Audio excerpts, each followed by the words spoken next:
neurológicas. ¿Sí?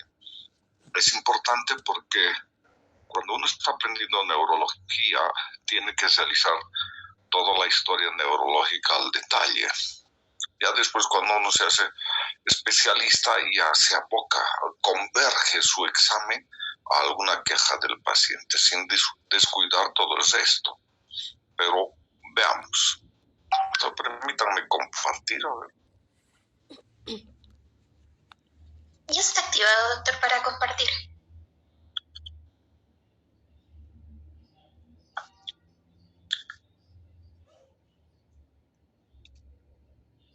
Vamos, el examen neurológico va a comprender un examen del sistema, vendría a ser el estado psicológico mental del paciente. ¿Sí? Un examen del examen locomotor o motricidad, que se llama, como un orden jerárquico. Encima del locomotor está el equilibrio y la marcha. Después un examen de la sensibilidad y de los nervios craneales. ¿Ya? El examen neuropsicológico, el examen mental. ¿Qué va a hacer mañana, señorita Calizaya? Mañana voy a tener clases de administración sanitaria en la mañana y en la tarde voy a estudiar, doctor. Wow. ¿Cuándo es el cumpleaños de su mamá? Ya pasó, doctor, es el 31 de mayo. ¿De su novio? El 15, doctor. Yo no sé, se me está preguntando a mí. El 15 de diciembre, doctor. Es el 15 de diciembre, más o menos tiene una idea. Señorita Jimena González, ¿en septiembre qué hechos tiene? En septiembre, ¿cómo, doctor? Perdón, doctor, no le escuché. ¿No está la señorita González? Doctor, estoy aquí. No le escuché bien, doctor. ¿Qué actividades importantes tiene en septiembre? Pues la semana médica. Para empezar, luego es el cumpleaños de mi hermana, el 21 de septiembre igual, esa misma fecha. Nada más, doctor. Bien, y hago esas preguntas para que me introduzca a la conducta humana. La conducta humana, además del sentimiento, sensación, pensamiento, está en relación a una serie de actividades en un medio o en una sociedad en la que existen otros miembros y con los cuales uno interactúa. Esa interacción no necesariamente con miembros o con instituciones creadas, ¿no es cierto? Tienen clases el día de mañana, la próxima semana también tienen un horario, o sea, tienen una agenda de actividades. Esa es la norma. En Europa, incluso para la gente, en 2 meses, por tiempo escaso, no tiene, pero en 2 meses, tal fecha tengo que verme en tal parte de Europa con tal amigo, estar 1 hora, 2 horas y listo. ¿No? Son actividades programadas por el círculo y por la relación de convivencia que tiene el ser humano. Pero si se han dado cuenta también que las personas muy adultas, no saben ni la fecha ni el año, ¿no es cierto? Se han olvidado, ya no participan del mundo. Entonces, cuando una persona encuentra un paciente u otra persona, otro ser humano, al cual se le pregunta qué fecha es y no sepa, o qué año es y no sepa, ¿qué piensa? Lo primero se hace la burla, pero van charlando y van entendiendo de que en verdad ese sujeto no sabe. Entonces, ¿qué atribuyen? Que tiene una conducta anormal, ¿no es cierto? Que está desorientado en el tiempo. Muchos ancianitos se quedan el año que estaban de bachilleres y se quedaron. ¿Qué año es? Es el año 1960. Listo. Y están en ese año. Entonces nos habla de un mal funcionamiento del sistema mental.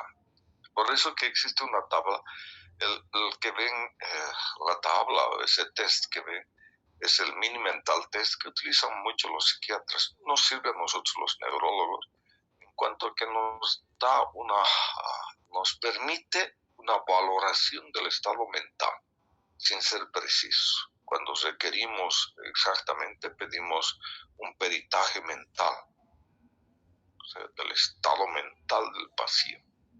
Y son los psicólogos o los psiquiatras que nos describen cómo está funcionando. Pero para nosotros es de orientación, ¿sí?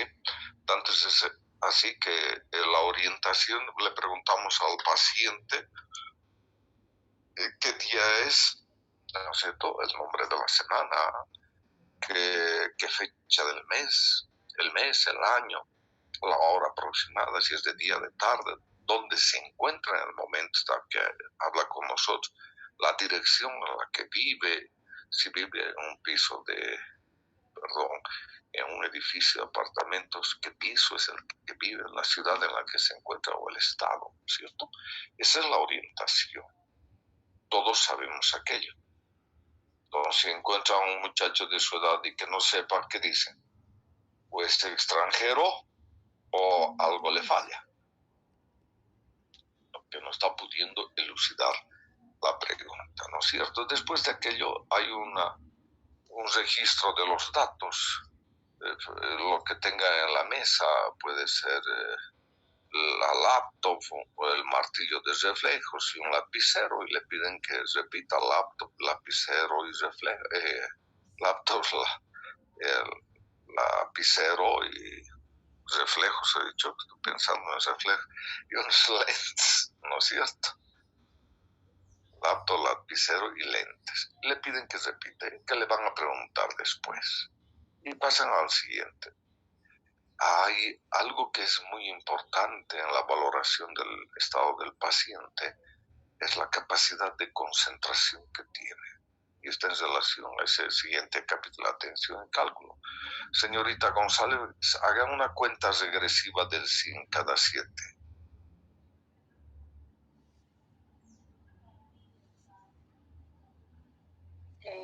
100, 93, 86, 79, 79, 72. Está muy bien, está muy bien.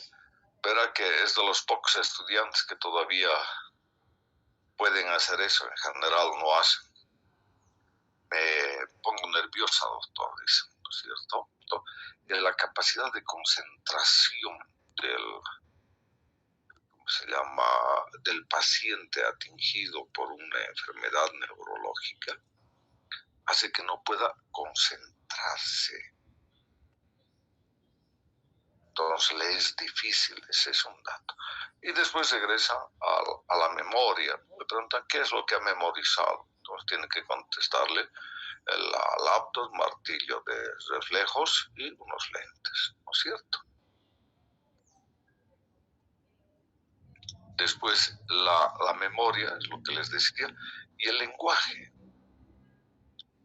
El lenguaje le muestran algo y le dice, ¿qué es esto? Pues, tiene que responder si es un reloj, si es un lapicero, o que repita un trabalenguas, 3 tristes tigres trigaban trigo en un trigal, o el que se les ocurra, para ver la fonación, ¿no es cierto?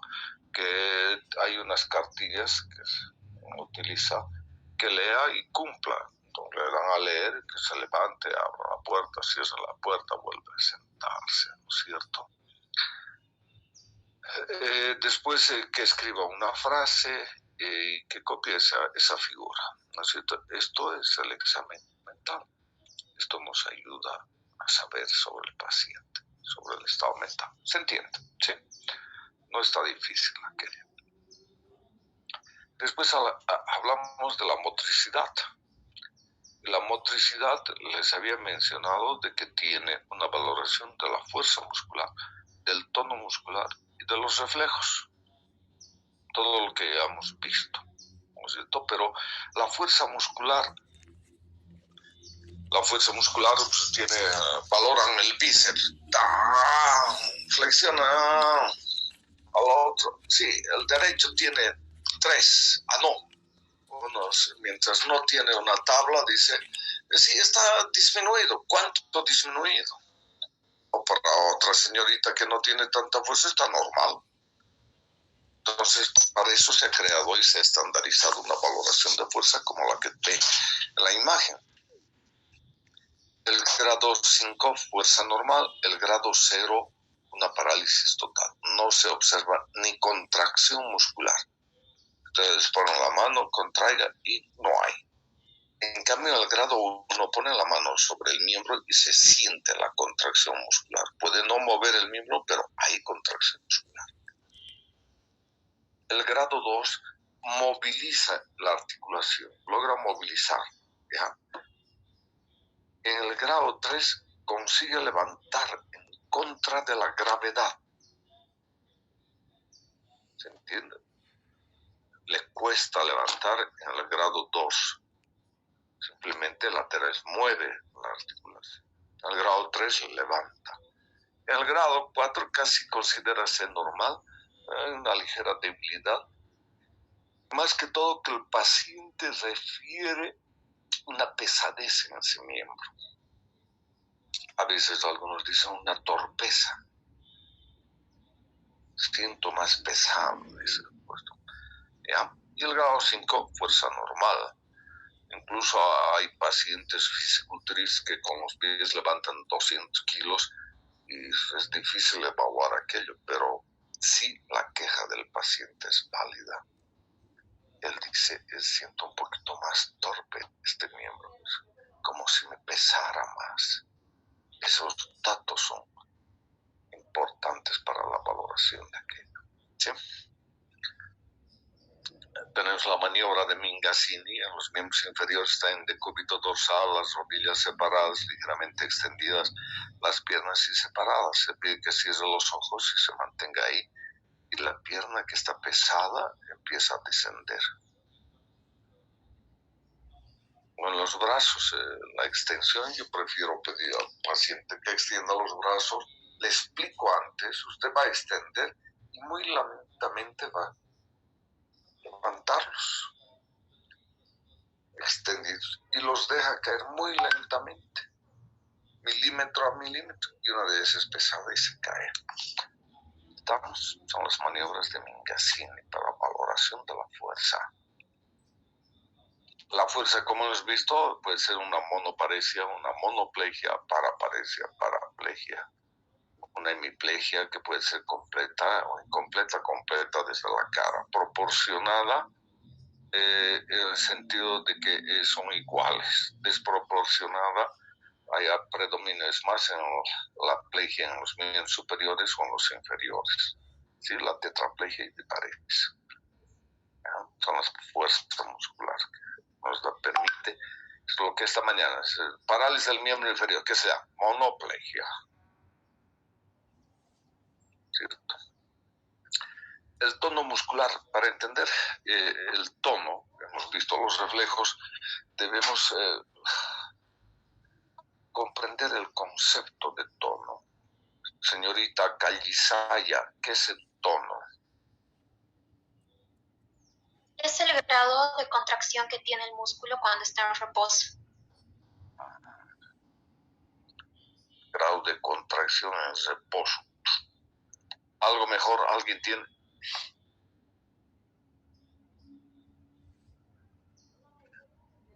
No vamos a perdernos.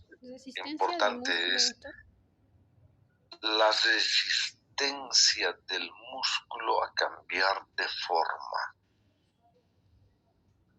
Ese es el tono muscular. Es la resistencia del músculo a cambiar de forma. No es resistente, tono flash. Hay una hipertonía que está en espasticidad y es súper resistente. no cambia de forma, ¿no es cierto? Porque está contraído. Entonces, hay el Parkinson, hay un tono alternante. Ustedes hacen este movimiento de la muñeca y giran. Ustedes observan, ¿no es cierto? Pero en el parkinsoniano, este movimiento es como si estuviera yendo en un engranaje. Por eso se llama la rueda dentada. Se ve, es una hipertonía plástica. Ya veremos en aquello. En el síndrome piramidal, el aumento del tono muscular va a producir una espasticidad. La espasticidad en el miembro superior es en flexión. El miembro superior en flexión, en el miembro inferior en extensión. No hay que olvidarse. Entonces, la señal del cortapluma es la década del 50, se utiliza mucho cortapluma, han debido ver. Quieren sacar la hojita y ofrece resistencia y después salta, ¿no es cierto? Lo mismo pasa, hay una resistencia y en un momento afloja. Esa es la señal de una espasticidad, ¿sí? En el tono hay que recordar y tener en la memoria que la motoneurona, la lesión de la motoneurona inferior da hipotonía o atonía. Que el músculo lesionado da hipotonía y las lesiones cerebelosas. Esos elementos dan hipotonía. ¿Se entiende? ¿Cierto? Vamos. Los reflejos superficiales, el cutáneo palmar de Babinski, entonces se rasca el borde lateral y hace una curvita, ¿sí? Entonces la respuesta es una dorsiflexión del dedo gordo. A eso se llama la señal de Babinski. Hay otras, como la señal de Gordon, sucedáneo se llaman. Apretan las más musculares de la pantorrilla y también se produce. O apretan el tendón de Aquiles, se llama Shavuk. Apretan y se produce. O rascan la parte lateral del pie, se llama Shav.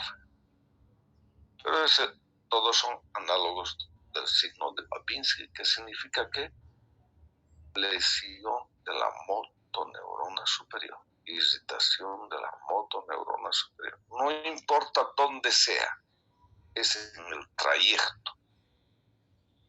El signo de Babinski no me dice que es en la espalda o el cuello, puede ser desde la cabeza, en algún lado está.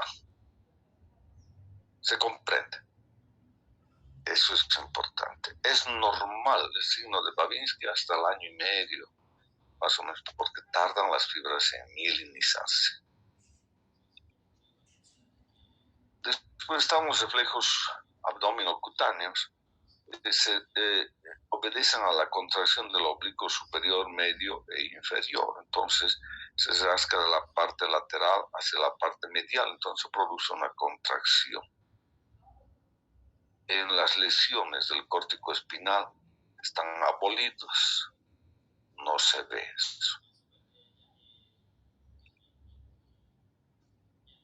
Los reflejos profundos están aquellos que nos van a permitir evaluar, son el aquiliano, el patelar, el estilo radial, bicipital, tricipital, todos estos ya veremos cuando estemos encontrando las raíces, pero estos son.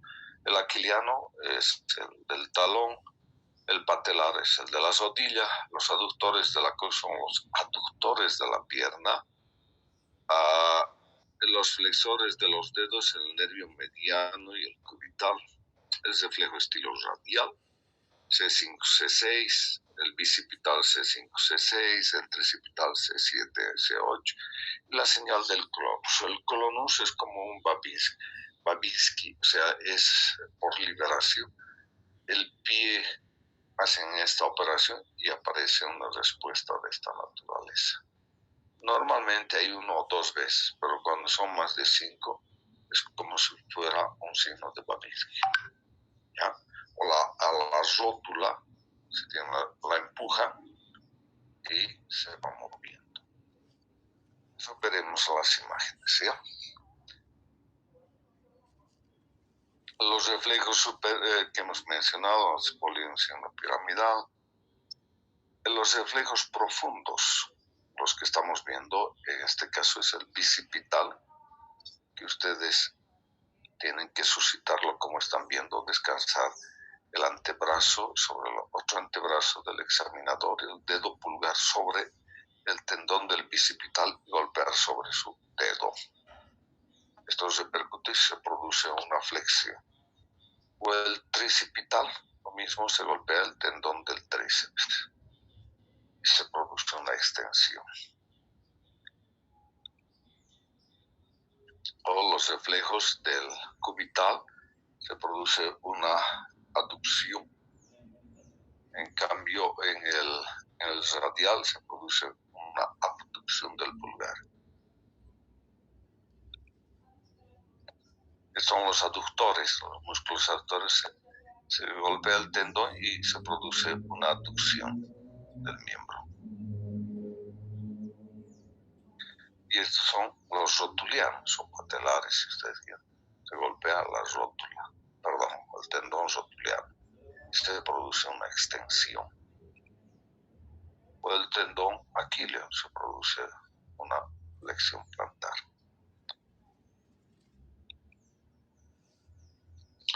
Y esto también tiene una valoración, ¿no es cierto? No me parece que está hiporrefléxico o hiperrefléxico. No, tiene. Cuando no hay reflejo es 0. Pero el reflejo normal es 2, aquí han puesto 3, es 2. El reflejo normal es 2, es igual al 8. Entonces, está disminuido 1, aumentado 3. Y exaltado se llama cuando el área reflexiona es más allá del tendón. El tendón rotuliano es este, entonces no golpean tendón rotuliano, golpean alrededor, se produce, esto se da en general en la espasticidad. ¿Estamos? Síndrome de la motoneurona superior, ya no vamos a ver, creo que hemos repetido 10 veces. La motoneurona inferior, todo lo que hemos visto. Esa es la parte motora. En la parte sensitiva, de la sensibilidad, hemos visto de que hay una sensibilidad superficial y una sensibilidad profunda. La sensibilidad superficial es la táctil térmica y dolorosa, ¿no es cierto? La táctil es un algodoncito, así, dolorosa, siguiendo los dermatomas en descenso. Siento, o pinchando con el algodoncito. No. ¿Sí? Y diagnosticar, rayar donde no sienta. En cambio, la sensibilidad profunda, en general esto requiere un diapasón para que la vibración de las prominencias óseas se conduzca a esto. Pero hay una prueba muy rudimentaria, desde luego. El dedo gordo del pie o el dedo mismo, para hacer el movimiento ventral o dorsal, no pongo mis dedos en la parte dorsal o ventral, sino por la presión identificaría, sino los pongo lateralmente. Al hacer el movimiento, la información me la va a dar la articulación que está detrás. ¿Hacia dónde está mi dedo? Hacia abajo, hacia arriba. Y el paciente sabe aquello. ¿Sí? Es la sensibilidad profunda. Se le pide la artrestesia, se llama. Se colocan los dedos de una mano, le colocan ustedes una mano en una posición y que se repita sin ver en la otra mano. Entonces, la información de cómo está esa posición de la mano tiene que traducirse en la otra. Esa es la sensibilidad propioceptiva que se transmite por la contracción de los usos musculares, el órgano tendinoso de Golgi y los receptores de presión de las plantillas articulares. ¿Sí? La lesión periférica del nervio, hemos visto, hay un dermatoma, ¿no es cierto?, lesionado, que es la raíz posterior, dando lugar a una radiculopatía. El dolor manifiesto que se llama radiculopatía. Entonces, la radiculopatía es el dermatoma, pero si la lesión es medular, ¿qué tenemos? Un nivel.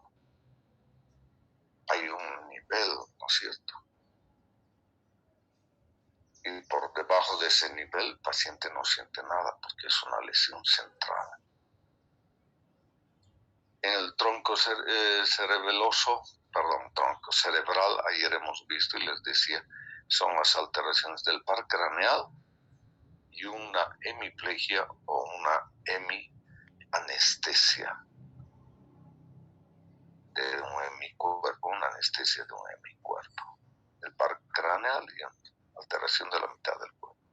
En las alteraciones talámicas tienen alteraciones sensitivas ligadas a una alteración de la sensibilidad. Pacientes refieren, siento como adormecida la mitad de mi boca y mi mano, o la mitad de mi boca está adormecida y mi pie,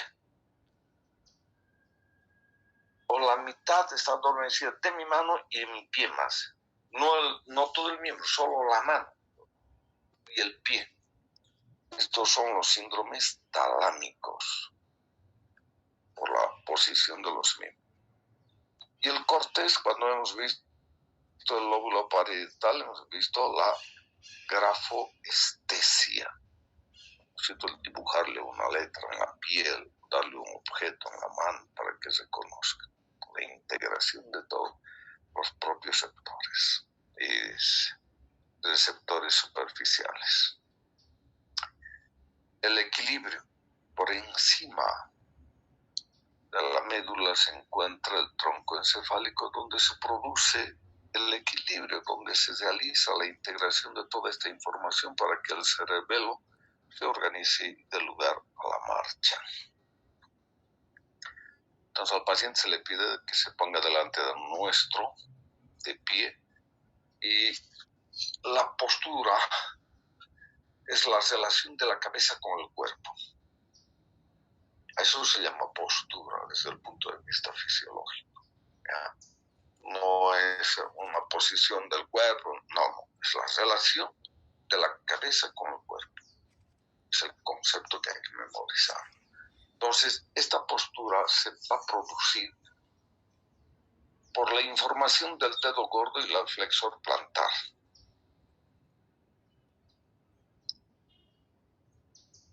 Por los conductos semicirculares del peñasco. Me informa la posición de la cabeza, que se integra con los receptores del cuello y del tronco encefálico. ¿Sí? Y tercero, el plano del horizonte. Estos tres elementos me dicen estoy de pie. Entonces muchas veces a los pacientes se los tiene de frente y hay que salvaguardarlos de que se caigan, hay que extender los brazos y están parados, porque se les pide que cierren los ojos y se caen, porque estaban de pie gracias al plano del horizonte y no a la información que deberían recibir de los pies o de la posición de la cabeza. ¿Se entiende? Entonces también con los ojos cerrados están de pie, se les empuja un poquito, les voy a empujar, entonces tiene que haber una respuesta refleja para mantener el equilibrio. ¿Se entiende? ¿No es cierto? Después el equilibrio dinámico se le pide al paciente que marche talón, planta, punto, con los ojos abiertos, con los párpados abiertos, los párpados cerrados. Y se observa aquello. ¿Sí? Después está la ataxia, todo lo que hemos visto del cerebelo, ¿sí? Que es la falla de la coordinación muscular. La coordinación muscular en relación a la contracción secuencial en velocidad y tiempo. Eso se llama ataxia. ataxia a la falla. O sea, extiendo mi brazo, voy a tocar la punta de la nariz, la prueba, pero la velocidad con la que desplazo mi aductor es mucha. Tardo en reaccionar, mis receptores no me dicen, flexiono muy lentamente. Estos son fallos de coordinación. De esa manera se produce la ataxia. La ataxia puede ser cerebelosa, no cerebelosa, sensitiva, central, frontal, que veremos en el capítulo de las enfermedades cerebelosas. Las marchas, la marcha en bloque. A ustedes alguien los llama, dice, Jessica, sí, se da la vuelta y rota su cuerpo, no sé, su tronco. El parkinsoniano tiene que darse la vuelta así, no puede rotar, le falla el juego de cintura, entonces no se da cuenta de que tiene una marcha. Después está la marcha ebriosa de la ataxia cerebelosa. La ataxia cerebelosa se presenta en el tronco y en los miembros inferiores, o en los miembros por las pruebas que les he mencionado. Esto hace que no pueda caminar bien. Pero además hay una ataxia del tronco. Para ponerme erguido, para que mi espalda esté recta, tienen que contraer los paraespinales al unísono. ¿Sí? Pero si tengo un problema de ataxia de tronco, al erguirme, primero se contrae más mi lado derecho que el izquierdo. Me doy cuenta, entonces contraigo y estoy así. ¿Se entiende? Porque no se han contraído al unísono los músculos paraespinales. Entonces la ataxia del tronco. ¿Ya? La marcha en estrella, cuando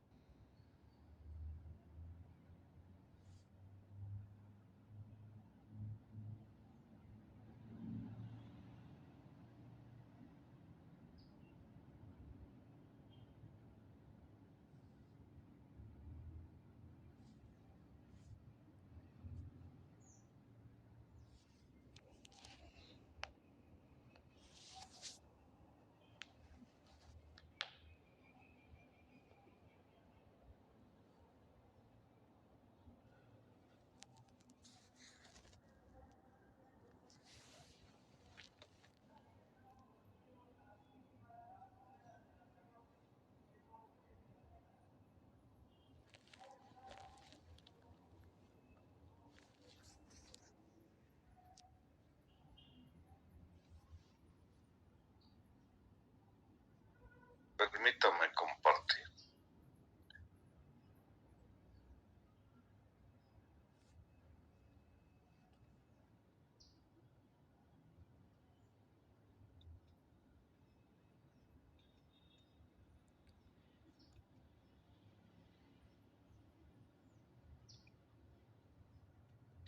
La marcha escarbante, les decía, hace un rato les mencionaba de que la espasticidad se produce en flexión en el miembro superior y en extensión en el miembro inferior.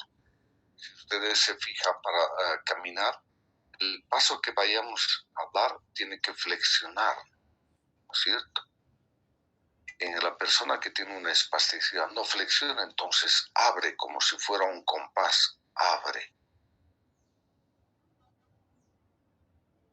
Perdón, esa es la marcha del segador, confundiéndome, es la marcha del segador, abre el pie, y eso se produce en la espasticidad, ¿sí? En cambio, la marcha del excavador, que se llama, esta marcha se produce por la caída del pie, debido a la lesión del nervio L5, ¿sí? Que inerva el dorsal del pie. Por lesión de este se cae el pie y arrastra la punta. Y la marcha del segador que les he mencionado. La coordinación motora de las pruebas índice nariz, que el otro día su compañera nos ha explicado muy bien, índice nariz, índice, la prueba del talón rodilla, el talón, el paciente, si no puede caminar, asienta sobre la rodilla y desplaza sobre la espina de la tibia con el otro talón. Si hay una ataxia, no puede estar así. Se imagina, ¿no es cierto? Creo que no es difícil, ¿sí? La diadococinesia, los movimientos que también nos ha mostrado en la imagen, en las imágenes de YouTube que se veían, ¿no es cierto? La diadococinesia es la coordinación. Adiado cuando una falla. Esto ya, ¿no? Las señales de excitación meningia, el signo de Brudzinski, la flexión en los niños, se produce la flexión de las piernitas para que no les duele. En los adultos no se produce, solamente hay una resistencia a la flexión de la cabeza. O el signo de Garnier, en un niño el muslo está en 90 grados y la piernita debería estar en 90. Eso es bien fácil en un niño. Pero si hay una excitación meningia, no puede, le duele. Después son la señal de la cegue. Al flexionar la cabeza hay una manifestación de dolor o algias a nivel de las raíces. Y entraríamos a los pares craneales. Entonces, para mañana, señorita Cali, ¿a quién le dije el nervio óptico? ¿Quién ha preparado, cómo se llama, óptimo quiasmático? Jessica, doctor. Pero Pues, ahorita no está, doctor, porque creo que tiene que aceptarles. Recién me estoy dando cuenta. ¿Cómo está usted de anfitrión? Están en la sala de espera, creo, mis compañeros. aquí no tengo. Sí, creo que es en la parte de arriba, le sale una especie de pestañita.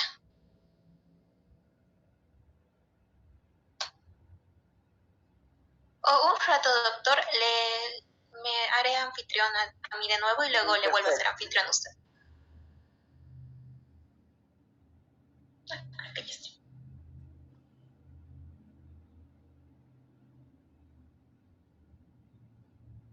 está. Ya está. Seguido, sí. Sí, están ya, ¿no? Jessica, ¿sí está en pantalla?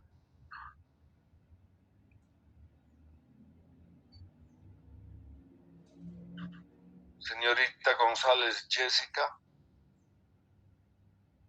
Ahí está. Usted ha preparado el síndrome optoquiasmático, ¿no es cierto? Perdón, no prendí mi micrófono. Sí, doctor. Ya, para mañana, en la mañana usted me prepara el primer par y el segundo par craneal. Así no nos perdemos. Quiero las pruebas y la patología, así como hemos hecho con los síndromes topográficos. No necesito mucha explicación. ¿Ya? Está bien, doctor. El tercero, cuarto, sexto par me prepara la señorita Gómez Velasco. Señor Gutiérrez Mijail me prepara el quinto par. Señor Henry Gutiérrez me prepara el séptimo par. Señorita Calizaya me prepara el octavo par. Señorita Jimena González me prepara el noveno y el décimo.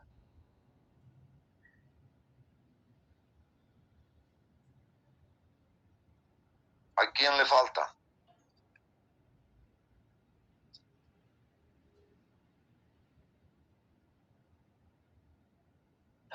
Señor Mijail Gutiérrez me prepara el undécimo par, es fácil. Y el otro Gutiérrez me prepara el duodécimo par, que también es fácil.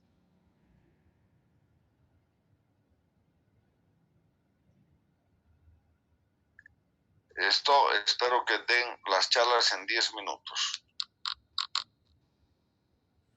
¿Ah? Los veo mañana a las 7:30. ¿Sí? Doctor, mañana yo quería ausentarme porque tengo que ir a una cita. ¿Quién está hablando? Mijail, ¿Qué padres le da a usted? el 5 y el 11.